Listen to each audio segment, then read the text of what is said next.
Guys, bagong pandaw naman ito guys. Ito, ang laki ng hipon.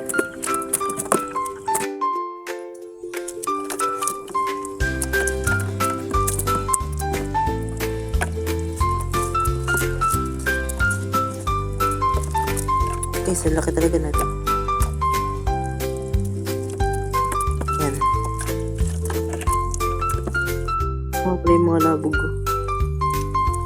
Yung labog. Makati daw to. Yan. Nakangiti ka. Parang nakangiti. Mukha na tao. Ito may ano, tawag siya? Dilis. Dilis nga pala tawag namin na ganito. Mas may maliliit pa. Parang hindi na pinipampain. Maliliit pa. Parang pang-ukoy na eh. Guys, ito nga pa yung laro namin sa isang pandaw pa lang. Marami na agad.